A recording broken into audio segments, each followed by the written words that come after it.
Welcome to Moving the Needle. The world of work is changing, as we all know. People no longer get a job in their early 20s and stay with the same organization or company until they retire. We also know that industries that supported our economy for many years, such as manufacturing, have changed radically. There are digital platforms such as Uber and Lyft, which have made the gig economy more and more prominent.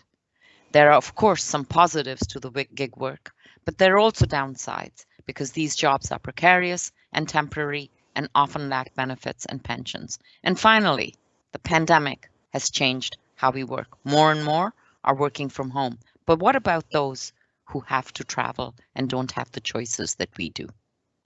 Absolutely, Senator. These are massive questions for policymakers and governments. How do we reorganize unemployment benefits to fit this new reality? What rights do workers in the gig economy actually have? Is it time for some form of basic income that I know you and others have suggested it is? These are just some of the questions that we asked Pedro Barata, an expert on the future of work. Let's get to the interview.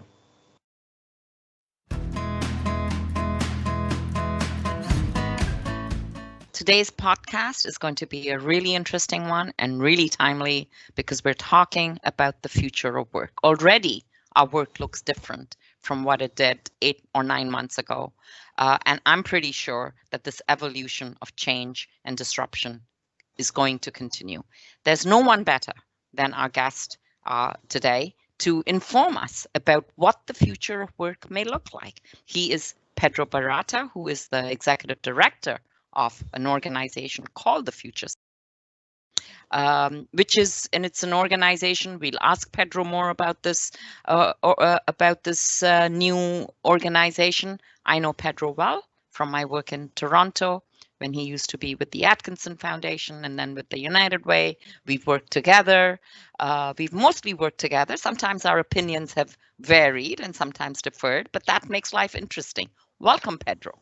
It's a real honor to be here. It's always an honor to be with you, Senator. You're a real role model for all Canadians. But as a first-generation Canadian, I really look up to how hard you work to make this country work for everybody. So thank you for this opportunity and invitation.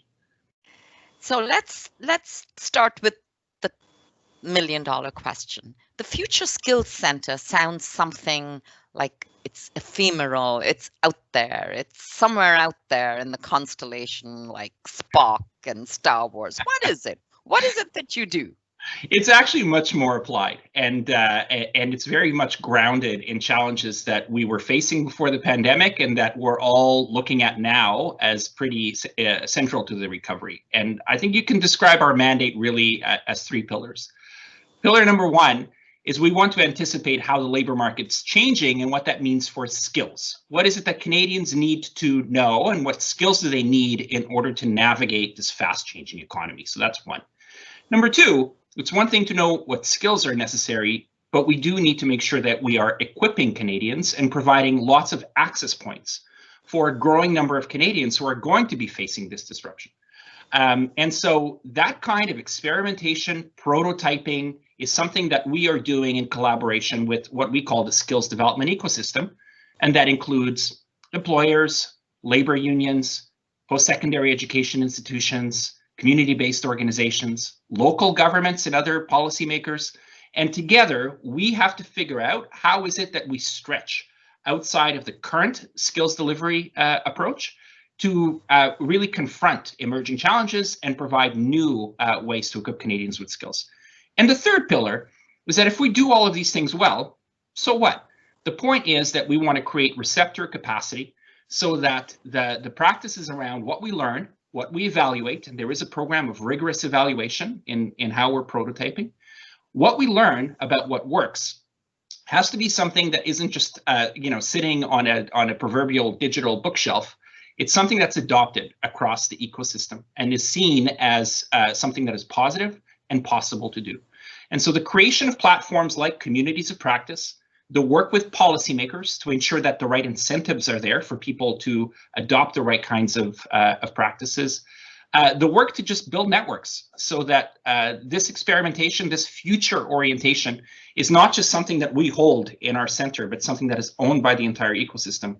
That is really important in terms of our knowledge mobilization strategy. Okay, so a simple-minded person like me, I think I get that you do research, you do evidence, you do experimentation, you do evaluation, you do some disruption, but basically you're working across all the stakeholders in the community, including employers and labor unions, to get them to adopt whatever promising or best practices appear. Is that my plebeian translation? Is that correct? Always an amazing communicator and synthesizer, and your point around really working with the entire ecosystem is really important to us. It's really important to me. One of my principles around our work is that we want to make sure that innovation is not an elite sport. We don't want, just the top 5 or 10% of organizations that are already ahead, that already have the capacity, that already have the big ideas, that already have the capital, social capital, to be the ones who are way out ahead of everybody else and leave everybody else sort of behind. We have to make sure that whatever the innovation agenda is around skills development, that is owned by as much of the ecosystem as possible, so that we're all moving forward, starting from the place where we start. Okay. I may come back to a question around social capital later if we have time, but let's stick to the future. We are living in a present. Some of us are having a hard time imagining a future, but there will be a future. The pandemic has impacted us. Can you give me a sense how the pandemic has shifted your understanding of what the future of work may look like in the short term and the long term? So, all of us are experiencing this, but all of us are experiencing it differently. Too often in these conversations, we end up talking about, frankly, people like us, right? People who are on the privileged side, I would say, of the labor market. And we tend to think about, we're moving to a hybrid model where we're going to have more of a balance between, the bricks and mortar in the office and more digital work. We're going to have both employers are going to have more access to a bigger talent pool that they can, deal with remotely. And also workers are going to have more access to job opportunities because of the remote teams.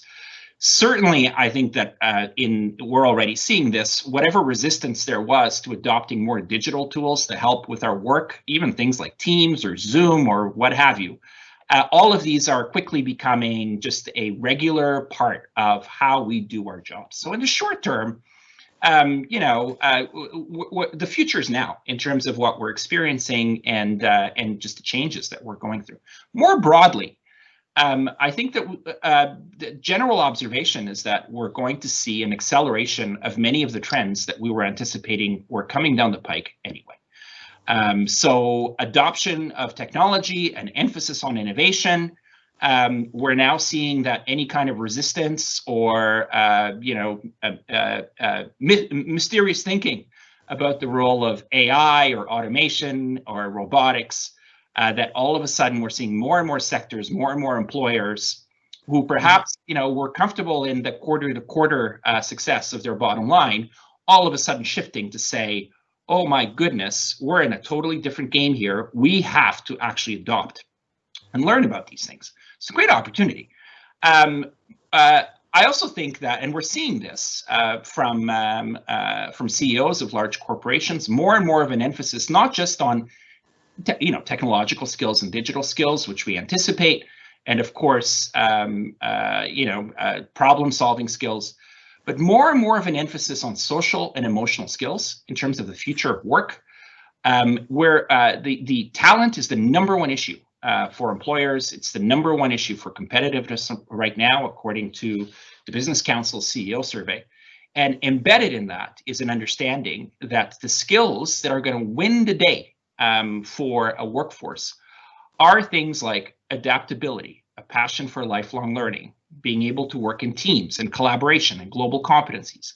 And why are these, which used to be called soft skills, all of a sudden being seen as absolutely crucial, because change in the workplace means that you need people who are going to be adaptable, not just in terms of changing their own role, but in being adaptable in terms of changing how in their job you're going to adopt new technologies, innovate, keep up with changing trends, and be able to work in an environment where you're not going to be working with people just like you, or even people who are face-to-face, in a much more dynamic environment where the global competencies in being able to work in a climate of diversity will be really the trump card in terms of success for the future.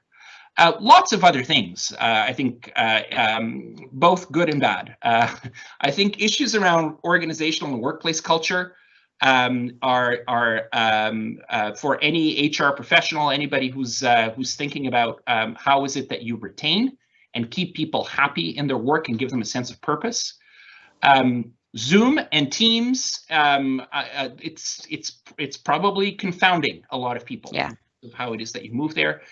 And of course, Senator, as we know, I think the future of work, unless we put a real focus on it, is going to magnify the inequities that were already there when we first entered the pandemic.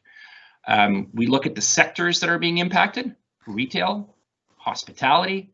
Think about cashiers. Think about food processing. These are all sectors disproportionately that are gendered, that are racialized, that employ newcomers and younger people. Yep. That's where the hits are going to come. And we're also going to see pressures on business models. The recovery is going to mean that employers, corporations, they're going to be coming into this with very thin margins and very thin bottom lines, which is going to drive, pressure on restructuring. Restructuring means you offload some of your duty to non-standard work. And I know that that's a conversation we'll get to today. So lots happening in a very short and compressed period of time. So here's an observation. There's lots happening, as you say, and you're sort of looking at it through the lens of mobilizing knowledge, evidence, action.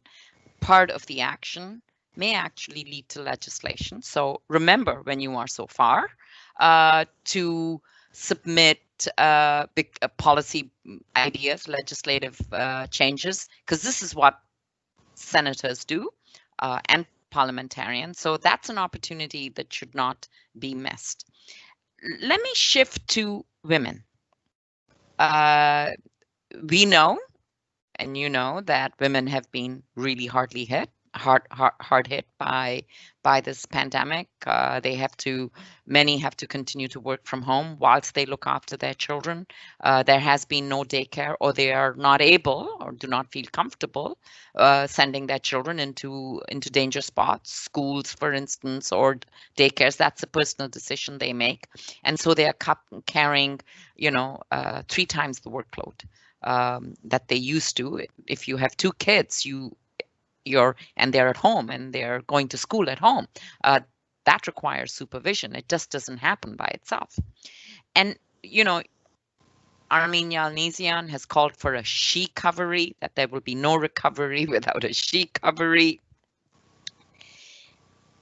Do you see points of light, let me say, as we emerge from the pandemic into a tentative recovery? I'm feeling more hopeful about that now. But do you see points of light as we can think about women going back to work with a different understanding of their workload, maybe different supports, different structures? I'd just like you to weigh in on that. No recovery without a she-covery, and no she-covery without childcare. Said it yes. that Okay. Incomparable Armin Yalnizyan. And thanks for her leadership and for really framing this challenge. I guess the answer around this question is it really is. It depends on what we decide to do to address an issue which is right in front of us.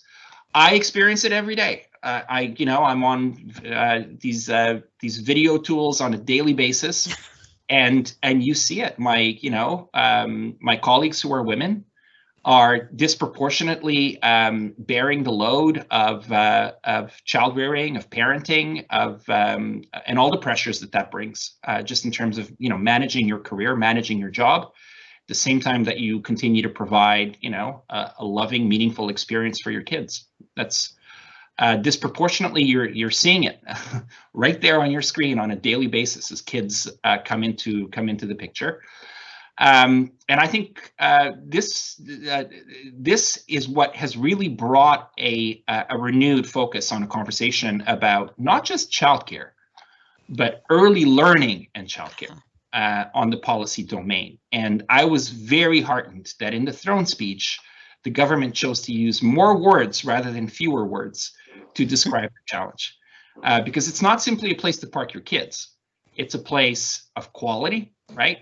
That provides both the peace of mind, the quality experience for the child, and also a good workplace for the very valuable early childhood education workers. So that conversation, I see it very much on the radar screen whenever I hear Minister Hussein speak, whenever I hear the Prime Minister speak. I know that very smart and committed people who've been working on this for decades, on this policy file for decades, are mobilized. They're cautiously optimistic. They know that this is not easy, especially in a federated model. But we've seen this before. Minister Dryden, way back in the mid 2000s. I think that the principles at the time were called the Quad Principles, that did lead to a potential deal across the country and would have been a leap forward. Unfortunately, those didn't come to pass, but we have another opportunity here, and now is the time for us to move forward on it.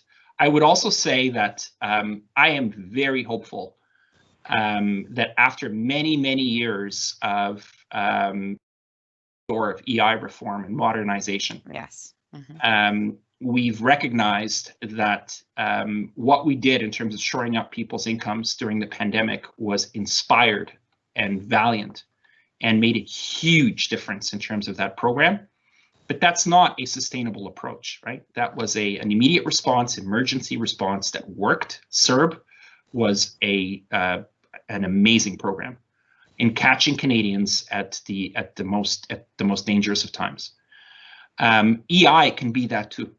It hasn't been that, and it hasn't been that particularly for women and racialized workers and newcomers and those who have not qualified. And that has meant both a shortfall on income, but also no access to training programs and no access to the kind of return to the labor market, which is the part two, which I'm really focused on these days. We get to open the door on this gate that has been shut for way too long, despite some amazing work that has been done to point away to reforms. So I am hopeful. But we have to keep working hard and take advantage of this opportunity. Well, it's really interesting because, and I think this is good to sort of maybe broaden some of the other things that are coming, that the pandemic has exposed, but also have been a part of, the emerging workforce, and that's, the gig economy in particular, and people taking temporary jobs or even what is known as precarious work, right? So not full-time necessarily, often having to have multiple jobs, lack of benefits, lack of pensions. Those are all things that sort of define what precarious work is and sort of what the gig is kind of about.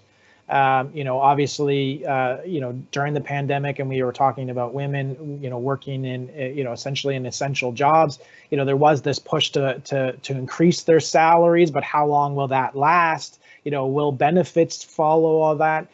So, as these precarious sort of employment situations continue to be prevalent in Canada and pretty much around the world, and as the gig economy, continues to be, growing in the sense of using the digital space of Uber and Lyft and all of those sort of things, what is the policy responses that are necessary from government to be able to deal with this in Canada, but maybe even broader in various countries, to be able to deal with these changing dynamics. You did mention EI to a certain degree, but it'd be nice to hear, some more on the policy prescriptions that are necessary. Yeah, it's again an emerging challenge, which is not new, but it is only going to intensify. And let's be clear, there's nothing wrong with choice. And more Canadians are choosing careers that don't rely on the traditional 9 to 5 or whatever that looks like these days. And I personally know many consultants who love their more flexible jobs and who love the rush and who love the flexibility.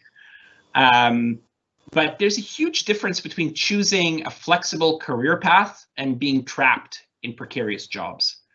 And I think one of the things that unfortunately we've done is really conflated careers and jobs, and let slip the fact that a job these days increasingly is no longer a pathway out of poverty.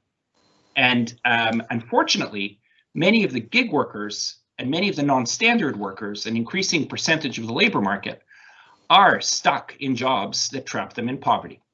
And so I think the solution to poverty, the solution to jobs that are pathways out of poverty, is not a padlock. It's a combination lock, and there's no one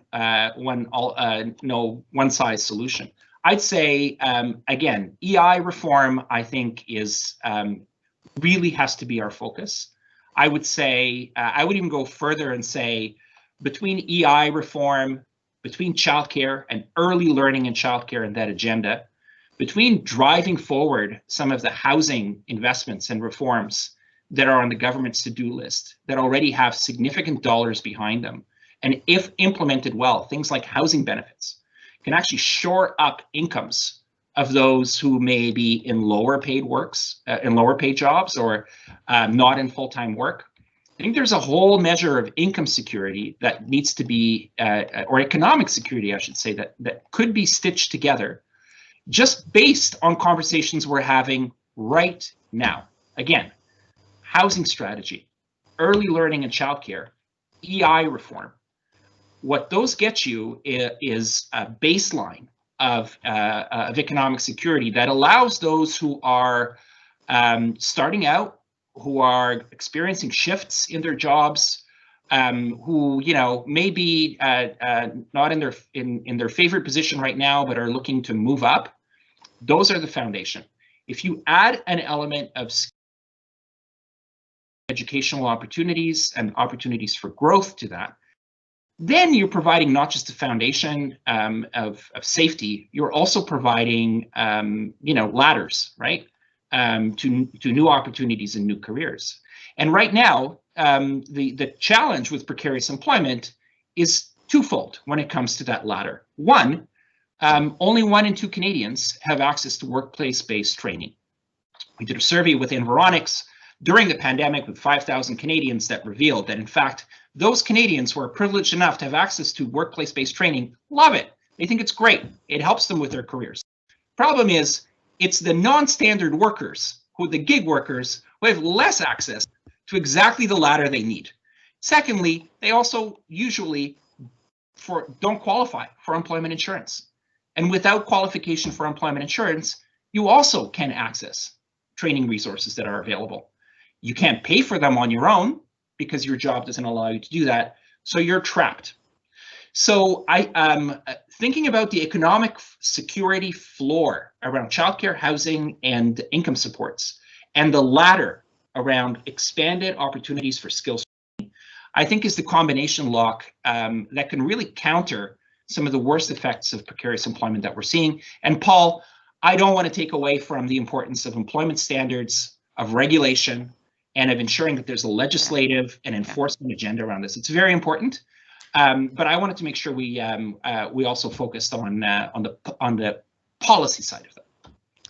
So since you brought up economic support measures, let's talk about universal basic income. There are many who argue, including me. I'm a fan of redistributing our wealth in Canada in a way that gives everybody a reasonable floor with dignity that allows them to embrace the opportunities that you've talked about without being worried about their future.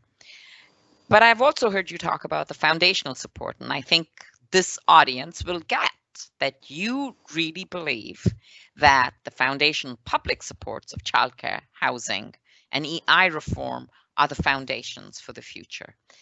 How does that sit side by side? Does it sit side by side with universal basic income, or are they two contradictory and conflicting approaches? I think we're all on the same principle, which is that we should do everything that we can to ensure that there's a basic standard of living under which no Canadian falls, and that we should ensure that every Canadian is lifted out of poverty, and that we're preventing that poverty from happening. I wear the scars, as you know, Senator, of more than 20 years of work on the social assistance reform file, and I know that income is critical, but the moment that you start to talk about income, you have to start talking about coverage. You have to start talking about how much.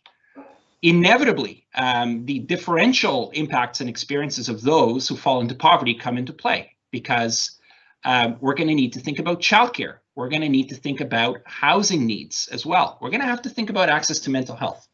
And ultimately, income alone, without addressing some of those multiple barriers, and without also looking at training and how is it that we extend opportunity, I think income is a necessary but not sufficient condition to really help people actualize themselves and get to where they need to get to. So I think we're all having the same conversation. It's just a matter of how we actually get there. And I hope that we are laser focused on the immense opportunities that we have right now to cement decades of work and thinking on a quality childcare, a pan-Canadian quality childcare program, and on taking all of those reports on EI reform that have gathered inches of dust, dusting those off and bringing some solutions forward. All I will say is from your lips to God's ears, but I think we're going to be having this discussion on childcare with great interest on the Hill. Let's talk about the other pandemic. Again, you and I have both worked on the edges or in the mainstream of the anti-racism movement. All of a sudden, because of the context and the narrative, it's now become center stage for many. I'd like to ask you, since you're doing the research on the future of work and the barriers that people face, what does your research tell you about how racism impacts people's entry into work, their opportunities for laddering up? I like that word. It's very visual. And if you have any projects underway at the Future Skills Center, to experiment, as you said, with new approaches to deal with old wicked problems. This is a born out of this pandemic and born out of tragic events that have continued. This is a conversation that is obviously really critical, and that finally seems to be sticking to the mainstream and is leading to some tangible action. So let me start by talking about our Environics survey, where we went out during the pandemic, spoke with many Canadians. I was thinking, Senator, when you were mentioning the importance of legislation, whenever we think about action, I was thinking back to something that was very heartening about that survey, which was that even though Canadians, we ran the survey in March, April, a time of a lot of uncertainty, and even though Canadians were feeling very uncertain and very insecure, they also reported that they actually felt somewhat optimistic because primarily they trusted that government would be there for them, which I found to be a remarkable statement by the majority of the Canadians we surveyed, because that was before CERB even happened. and quite telling that not only were Canadians expecting that governments were going to step up, governments did step up, and I think that was important. But within the broader average, there are also always the importance of disaggregation. And when it came to Canadians who are racialized who were surveyed, and women as well, and younger people and newcomers, that degree of optimism and that degree of sort of a thread or a way forward, not there as much, right? So that insecurity that came into the pandemic is certainly magnified. And look, sectors like retail, sectors like hospitality, that disproportionately employ racialized workers and younger workers, those are going to be the sectors that are going to be most severely hit by automation, right? So if you know that this is what's on deck for you, of course you're going to be feeling very nervous, and we have to confront that reality that some of the changes that are going to be coming down the line are changes that are going to disproportionately impact racialized populations.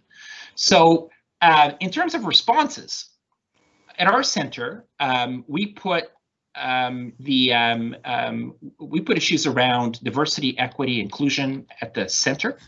In fact, our mandate requires us and pushes us to ensure that at least 50% of our efforts are focused on underrepresented groups. And in all of our work to date, we currently have over 50 partnerships across Canada. I would say at last count, over 80% of our projects are dealing with populations that include Indigenous Canadians, racialized Canadians, women, people with disabilities, many people facing barriers.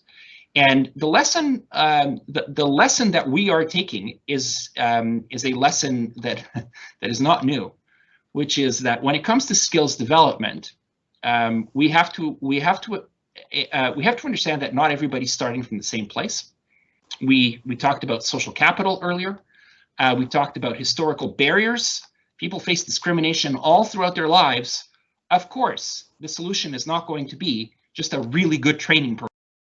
If your housing is not up to par, if you are facing issues around trauma, if you're facing issues around mental health, all because of what racism has done in your life, and the notion of wraparound supports and ensuring that not only are we doing the technical training, but we're also looking at other facets of your life that because of historical reasons are standing in the way of you moving forward. Those are really important in program design. And the flip side of that is that good programs lead to great outcomes for Canadians who are racialized. The challenge is that once you've got all the skills and all the confidence and all the mentoring and all of that, you have to go into a workplace. And there's still a lot of racism in workplaces in Canada. And the best programs that we've seen, programs like NPower, that are taking on not just a couple of handfuls of young racialized people and putting them through a program to train them for tech careers. It's not just about the training or the hard skills and the mentoring. It's also about working directly with employers. With employers, right? Yeah. Mm-hmm. And so that part is really key because we can create all of the perfect little cogs that we want, but the moment that they arrive at a workplace, that anti-racism needs to be there. And we're seeing this happen in even places like Kingston, where the City of Kingston surveyed employers in that region and found that only 1/3 of employers had any kind of diversity and inclusion strategy. And so what they said was, well, this is not going to work. Increasingly, we have a racialized population. That's not going to stop. How is it that we actually create tools, create capacity to engage employers and equip them with tools around organizational culture, policies, employee recruitment, employee retention, and a pipeline of qualified workers or job applicants that can actually diversify, not only diversify the workforce, but be welcomed and seen for their value. And this is a conversation that needs to enter every part of Canada, and we're seeing a lot of projects that are breaking interesting and new ground on this. Yeah, I really like that example because it's at the local level where all of these things are experienced most viscerally or most beautifully, as the word may be. Do you have any plans to test and evaluate this workplace inclusion charter and possibly work with cities across Canada, possibly with the FCM? You know, I'm just sort of thinking that good ideas have long legs, and you know, your institute could give this good idea really long legs. Well, Senator, you kind of wrote the playbook on this when you were at the Maitrey Foundation with Toronto Region Employment and Immigration Council, which was, of course, I believe, incubated at Maitrey, and was a program that was very successful and continues to be so in the GTA and beyond, and was scaled. And in many ways, we're trying to write a piece out of your playbook as well, not just with this program, but with others. Anybody who chooses to write alongside with us has to sign up for opening up the hood around evaluation and evidence generation. But the return on investment of that kind of vulnerability, which is hard, right, for organizations. No, everybody wants to learn until, we start to pick at the things that are not working. But the return on investment of engaging in that relationship is that we are prepared to invest in scale.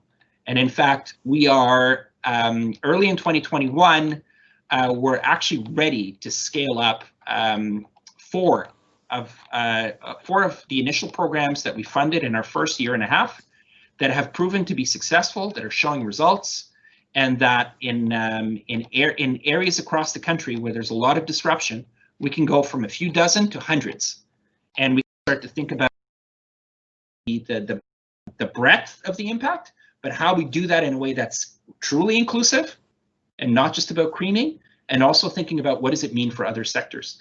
So very much, Senator, trust me, we've all read the TRIAC playbook, and this is very much our MO as well.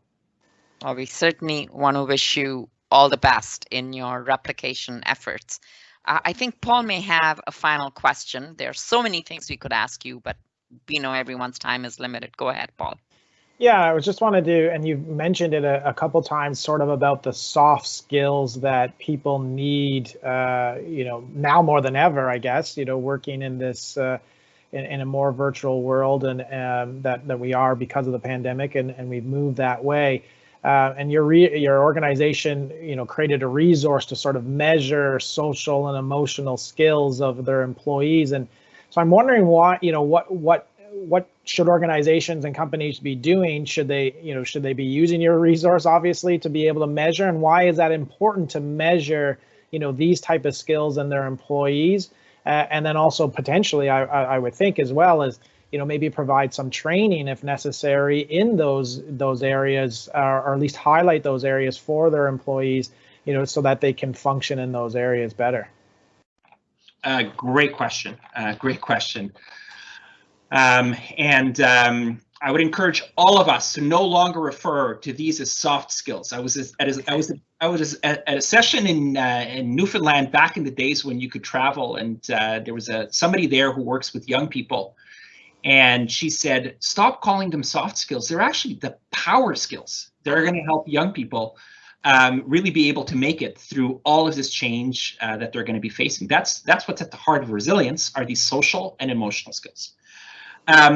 Give a lot of credit to my consortium partners at Diversity Institute that have done a lot of research on future skills, and I encourage anybody who's listening to this podcast to visit our website and the Diversity Institute's website around our Skills Next series, done in partnership with Public Policy Forum, that has done a lot of work on all of the discussions that we've had up until now.